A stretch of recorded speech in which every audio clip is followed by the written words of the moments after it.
Hello friend, welcome to my YouTube channel math solution. आज हम electric circuit का एक और प्रॉब्लम लेंगे जो मोस्ट इंपॉर्टेंट है। इसके पहले भी हमने क्वेश्चंस लिए। पहले वाले क्वेश्चन में हमने बेसिक भी बताया कि लीनियर डिफरेंशियल इक्वेशन किस तरह सॉल्व करता। तो देखेंगे क्या है प्रॉब्लम इलेक्ट्रिक सर्किट के। A condenser of capacitance C is charge through a resistance R by steady voltage we prove that the charge q on the plate is given by rq by dt plus q by c is equal to v. Hence, show that if q is equal to 0, t is equal to 0 is equal to q is equal to vc into 1 minus e raised to minus t by rc. तो सबसे पहले आपको ये proof करना है, ये matter करना है, ये कैसा आता है चार्ज का। ठीक है ना। फिर आगे देखेंगे क्या होता, किस तरह सॉल्व होता। तो फिर आगे क्या बोला ना, find the current flowing into the plate, C is equal to this, V is equal to this, R is equal to this. तो ये सबका वैल्यू है, कैपेसिटेंस, वोल्टेज, रेजिस्टेंस, सबका वैल्यू गिवन है। ठीक है, ये तो बाद में काम में आएगा, वन बाय वन सॉल्व करेंगे। पहले हम लोग ये प्रूफ करेंगे। ये प्रूफ करने के बाद इसको अप्लाई करके आपको करंट निकालना है। Calculate the current at instant of closing the switch and after 0.005 second, इस पर आपको करंट निकालना है। ठीक है ना। तो बेसिक आपको पता होना क्या रहता, voltage drop across C, Q by C रहता।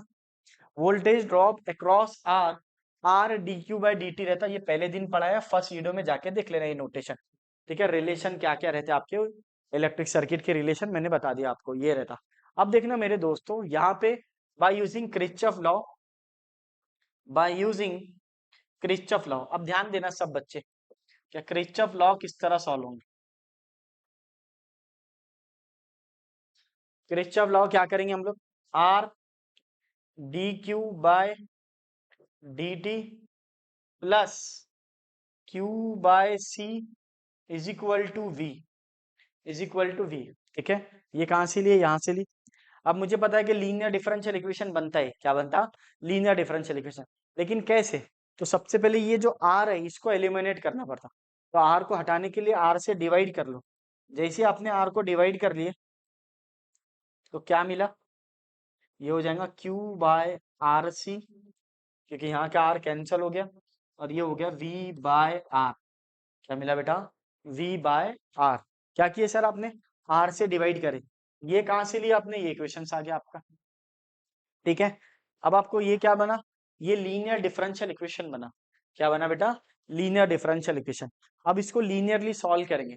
अब लीनियरली किस तरह सॉल्व करते हैं आपको पता है, सब बच्चों को मैंने पहले ही बोला कि आपको लीनियर डिफरेंशियल इक्वेशन आना चाहिए, पहले ही बता दिया मैंने। तो इसका बेसिक भी बताया पहले वीडियो में। सबसे पहले आप आईएफ निकालते, क्या निकालते बेटा, आईएफ। आईएफ बोले तो इंटीग्रल फैक्टर। आईएफ निकालने के बाद रिक्वायर्ड सॉल्यूशन लेना पड़ता। तो रिक्वायर्ड सॉल्यूशन क्या रहता, आईएफ रहता, जो भी वेरिएबल रहता वो, फिर इंटीग्रेशन, फिर आईएफ, फिर बी या क्यू कांस्टेंट जो भी आया वो। तो हम लोग इसको सॉल्व करेंगे, किस तरह आएगा देखेंगे इसको नेक्स्ट स्लाइड में। चलो देखते हैं लीनियर डिफरेंशियल इक्वेशन किस तरह का। ये लीनियर डिफरेंशियल इक्वेशन ये समझ गया, क्योंकि आपको पहले ही बोला इसका कोएफिशिएंट हमेशा 1 होगा। कंपेयरिंग विथ, पेयर करो, ये आ जाएगा D Q by D T, फिर प्लस कोई भी नाम दो, A Q is equal to B. ठीक है ना। फिर इसका क्या है, लीनियर डिफरेंशियल इक्वेशन के आइडेंटिफिकेशन। यहाँ पे अगर क्यू है तो यहाँ पे भी क्या आना चाहिए, क्यू आना चाहिए। ये टी है तो ये टी आएगा, विथ रिस्पेक्ट टू टी आएगा। अब कंपेयर करो तो ये मिल गया D Q by D T, ये बराबर आ गया क्यू बाय आर सी। तो क्यू तो आ गया, बट आर सी की जगह क्या है, 1 बाय आर सी होगा। तो यहाँ पे ए का वैल्यू आ जाएगा 1 अपॉन आर सी। ऐसा कंपेयर करेंगे तो 1 अपॉन आर सी मिलेगा। फिर बी का वैल्यू क्या है बेटा, v बाय आर है। v का वैल्यू v बाय आर, ताकि राइट हैंड साइड में यहाँ पे क्या है, b है, और यहाँ पे v बाय आर है। कंपेयरिंग विथ करे, कंपेयर कर रहे अपन दोनों इक्वेशंस को।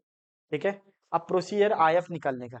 अब आईएफ आप किसके रिस्पेक्ट में निकालेंगे, तो मैंने आपको हमेशा बोला यहाँ पे क्या लिखा हुआ वो मैटर करता। अगर यहाँ पे डी टी है तो टी के रिस्पेक्ट में, अगर डी एक्स है तो एक्स के रिस्पेक्ट में, अगर डी क्यू है तो क्यू के रिस्पेक्ट में, और डी वाई है तो वाई के रिस्पेक्ट में। तो यहाँ पे क्या है, डी टी है, तो आई एफ बोले तो integral factor E resto A D T, क्या लिखेंगे, ए डी टी। तो अब ए का वैल्यू क्या होगा बोलो, A is what, 1 by R C, और ये डी टी। ये आई एफ आ जाएंगे। क्या आ जाएगा बेटा? I F. अब यहाँ पे क्या करेंगे? विथ रिस्पेक्ट टू टी से लेंगे। किससे लेंगे? टी से। ले लो इंटीग्रेशन आई एफ का विथ रिस्पेक्ट टू टी में 1/r बाहर ले लो 1 dt। अब विथ रिस्पेक्ट टू टी से लिए 1 का इंटीग्रेशन क्या होता? टी होता। तो आई एफ का वैल्यू क्या आ गया? E raise to T by R C. E raise to T by R C. अब हम लोग लेंगे रिक्वायर्ड सॉल्यूशन। रिक्वायर्ड सॉल्यूशन ये स्टैंडर्ड फॉर्मूला, ये याद हो ना आपको? ये रिक्वायर्ड सॉल्यूशन आया तो ये बना आई एफ, और किसके रिस्पेक्ट में ले रहे? क्यू के। तो ये आ जाएगा मेरा क्यू, और ये बना आई एफ, और आगे से आएगा चेक करना बी आ जाएगा बी, और ये डी टी प्लस सी। अब ये क्यों क्यों आ रहा सर? पहले आय आया था तो यहाँ पे आय था, पहले तो आय आ रहा था। यहाँ पे जो रहता वो आता रिक्वायर्ड सॉल्यूशन में। पहले आय था तो आय आ रहा, अभी क्यू है तो क्यू आ रहा। ठीक है ना? क्यू कैपिटल क्यू आ रहा। ठीक है, फिर आई एफ फिर बी। अब आई एफ का वैल्यू क्या है देख लो इधर ध्यान से। आई एफ बोले तो इंटीग्रल फैक्टर। तो I F is what? That is E raise to T by R C, और ये Q is equal to E raise to T by R C, और बी इज व्हाट? बी बोले तो right hand side में जो है वो, तो ये बी का वैल्यू है। सर सेम ही क्वेश्चन है, हाँ 1/1 सेम ही पढ़ा रहा ना बेटा। v by R with respect to T से, तो ये आ जाएगा D T plus C. D T plus C. अब आप लोग लेंगे इसका integration with respect to T से। तो देखना v बाय आर बाहर आ जाएगा, integration E raise to T by R C, और ये डी टी प्लस सी। किसका इंटीग्रेशन ले रहे देख लो एक बार, ई रेस टू ए एक्स का, e raise to a x वाला इंटीग्रेशन। तो यहाँ पे चेक कर लेना, तो क्या आ जाएगा? ये फॉर्मूला लगेगा e raise to a x वाला formula. E raise to a x का फॉर्मूला, ए एक्स का इंटीग्रेशन क्या होता? सर ये होगा e raise to a x by a होता। एक्स का जो कोइफिशिएंट रहता है वो नीचे आता। उसी तरह आप विथ रिस्पेक्ट टू टी से लेंगे तो क्या होगा देखना इधर बेटा। तो यहाँ पर आ जाएगा v by R E raise to T by R C divided by, यहाँ कुछ नहीं है तो 1/RC। तो ये आ जाएगा 1/RC प्लस सी। 1/RC प्लस सी, तो ये हो जाएगा T/RC। तो ये होगा T/RC, और ये Q आ गया। ठीक है, अब क्या कैंसिल होता देख लो बेटा। तो अगर आप नोटिस करेंगे यहाँ पर चेक करना क्या कैंसिल होता। तो ये R और R कैंसिल हो गए, ये C ऊपर चले जाएंगे, ये C क्या होगा? ऊपर शिफ्ट हो जाएगा। तो ये आ जाएगा e raise to T by R C, और ये क्यू लिखना। ठीक है, अब ये सी ऊपर चले गया तो वी सी हो गया। क्या हो गया? V C e raise to T by R C plus C. हाँ, सी ने लिखकर आप के लिख लो। क्यों सर? क्यों? ताकि ऑलरेडी क्वेश्चन में सी आ रहा है, इसलिए हम लोग क्या करेंगे, इसको के बोल देंगे। के फॉर कांस्टेंट।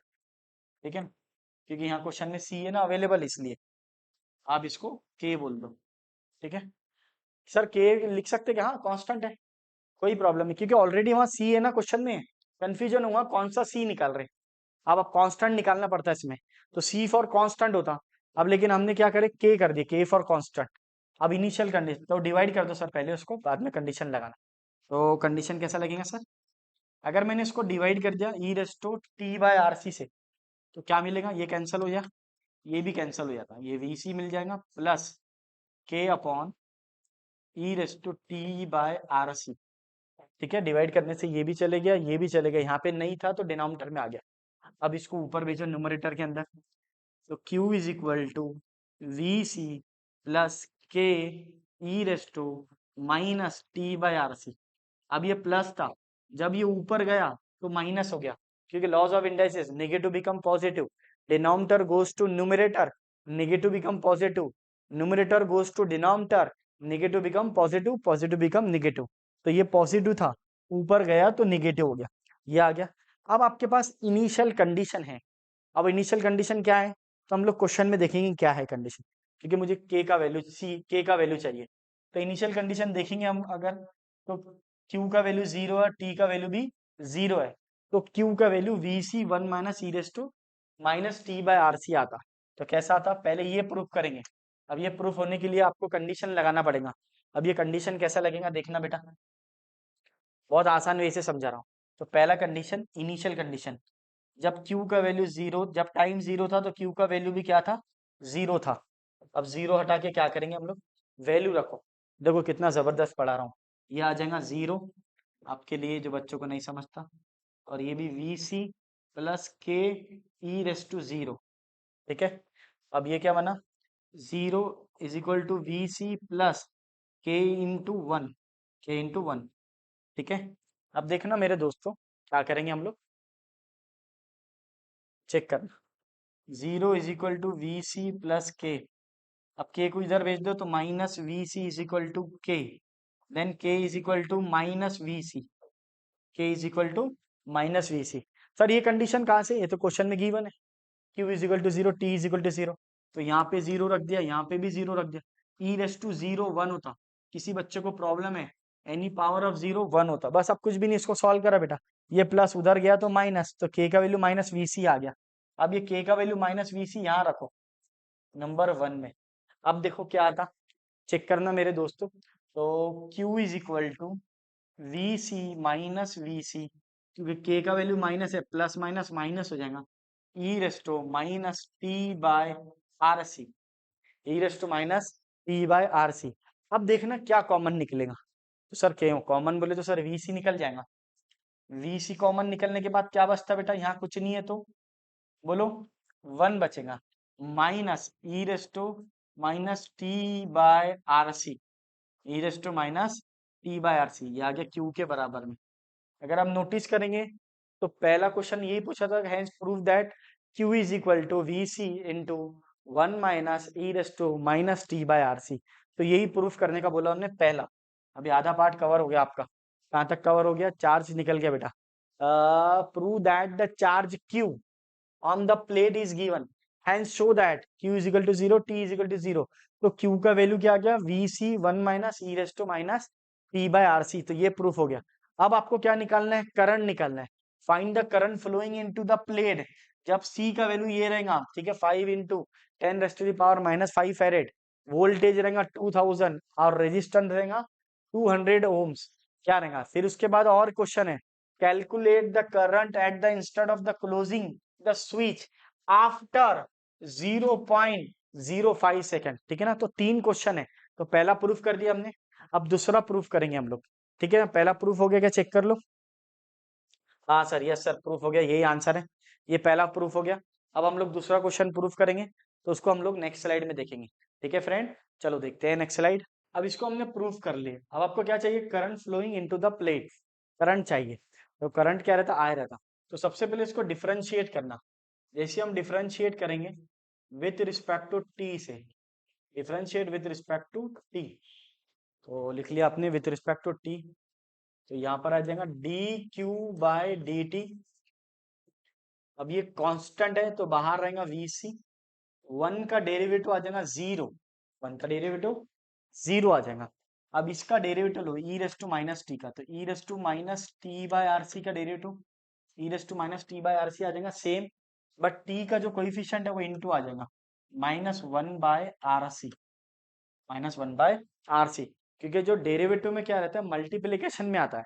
अगर किसी बच्चों को प्रॉब्लम है कि डेरिवेटिव नहीं आते, तो ये फॉर्मूला लगा बेटा उसमें, d by d x of e raise to a x, e raise to a x का e raise to a x आएगा एज इट इज, एक्स के जो बाजू वाला कोइफिशिएंट है उसको लिखेंगे इनटू ए, इनटू ए। अगर आप विथ रिस्पेक्ट टू टी में ले रहे, तो ये तो आ गया e raise to minus T by R C, same आ गया, बट टी का जो कोइफिशिएंट है वो क्या है, minus one by R C है, तो वो इनटू में आ गया minus one by R C. तो ये आपको ध्यान में आना, जब अपन डेरिवेटिव लेते हैं तो उसका कोइफिशिएंट जो रहता वो मल्टीप्लीकेशन में आता है। किसमें आता है, मल्टीप्लीकेशन में। अब देख लो इसको सॉल्व कैसा होगा, माइनस इंटू माइनस प्लस हो जाएगा, और क्या कैंसिल हो सकता है देखो, सर सी और सी कैंसिल, यहाँ से सी और यहाँ से सी, तो आंसर बनेगा आपका v upon R, minus into minus plus e raise to minus T by R C, और ये बना d Q by D t, बराबर। अब आपको पता है current flowing into the plate I is equal to d Q by D t होता, सबको पता है, I is equal to d t by d Q by D t. तो ये किसके बराबर में आ गया, आई के बराबर में आ गया। I is equal to V by R E raise to minus T by R C. अब आपको करंट निकालना है, देखना है क्या रखना है वैल्यू, तो जो भी वैल्यू है वो। पहला क्वेश्चन क्या है पहले समझ लो क्या बोला उसने। पहला प्रूफ कर दिया आपने, चार्ज निकाल के दे दिया। अब current, the current flowing into the plate if, जब सी का वैल्यू ये रहेगा, वी का वैल्यू ये रहेगा और आर का वैल्यू ये रहेगा। अब ये करंट निकालना है, तो किस तरह निकाले हमने देखना है इधर। यहाँ तक ये इक्वेशन थी, ये इक्वेशन को डिफरेंशिएट करें विथ रिस्पेक्ट टू टी से लेके आ गए। अब आपका वैल्यू अवेलेबल है आपके पास, अगर आप नोटिस करेंगे तो मैंने साइड में निकाल के रख दिया। सी का वैल्यू 5 इंटू 10⁻⁻5 फैरेड, ये फैरेड में रहता। और ये वी बोले तो वोल्ट रहता, आर बोले तो रेजिस्टेंस रहता। तो आप आई का वैल्यू लो, वी का वैल्यू कितना है 2000, 1 2 3। आर का वैल्यू कितना है, आर का वैल्यू 200 है बराबर। अब ई का वैल्यू क्या आएगा, t by R C. R का वैल्यू बोलो बेटा 200 और सी का वैल्यू 5 इंटू 10⁻⁻5। ठीक है। अब जो कैंसिल होता है उसको कैंसिल कर दो, एक जीरो से कैंसिल, ये जीरो जीरो से कैंसिल, ये वाला और ये 2 10 जा, तो यहाँ पे आ गया आई का वैल्यू 10 आ गया। ठीक है। अब इसको सॉल्व करो कैल्सी में, डायरेक्ट कैल्सी में रखो आप, अगर आपको प्रॉब्लम है तो आप डायरेक्ट रखना 200 इंटू 5 इंटू 10⁻⁻5। ठीक है ना, 1 अपॉन में है ना, आपको समझा देता किस तरह लिखेंगे। तो सर ये हो जाएगा आपका, ये हो जाएगा 1000 हो जाएगा, 1 2 3 10⁻⁻5। आप अगर कैल्सी में रखेंगे डायरेक्ट आ जाएगा बेटा, मैं एकदम बेसिक से बता रहा हूँ। इसको मैं बोलूंगा 10⁻3, इसको बोलूंगा 10⁻⁻5। दोनों का बेस सेम है, तो क्या हो जाएगा 10⁻⁻2। अब ये ऊपर जाके क्या हो जाएगा बेटा, +2 हो जाएगा। क्या हो जाएगा, +2। तो यहाँ पे देखेंगे हम लोग, माइनस प्लस हो जाता, ये ऊपर गया तो +2 हो जाता। तो आ जाएगा ई रेस टू माइनस 10⁻⁻2 रहने दो इसको। तो सर इसको और सॉल्व होता क्या, हाँ ऊपर भेज दो उसको।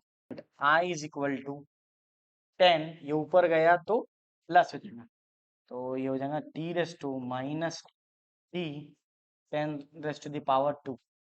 10⁻2। तो ये आ गया आपका करंट। अब उसने टाइम का वैल्यू दिया हुआ है क्या, वो अगले क्वेश्चन में देगा। The current flowing into the plate is equal to I is equal to 10 e⁻t into 10⁻2। 10⁻2 बोले तो 100 होता। तो ये आपका दूसरा प्रूफ है। अब आपको तीसरा प्रूफ निकालना है।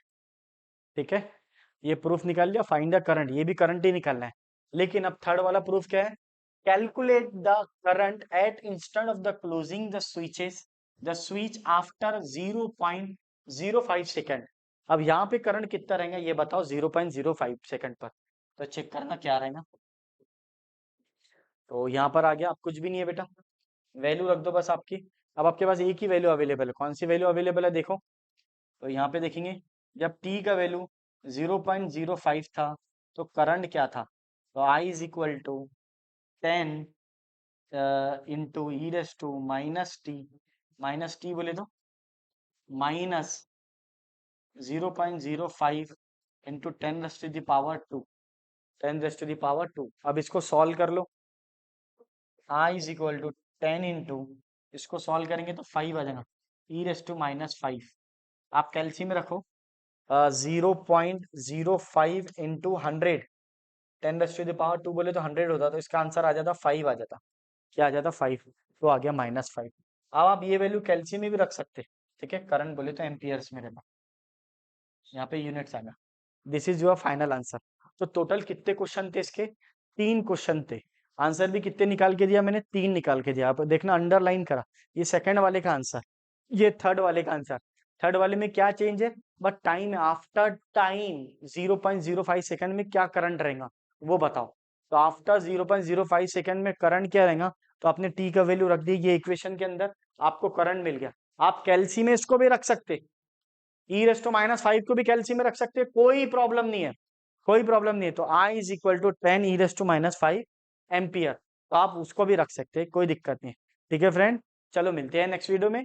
वीडियो पसंद आया तो लाइक शेयर एंड सब्सक्राइब कीजिए।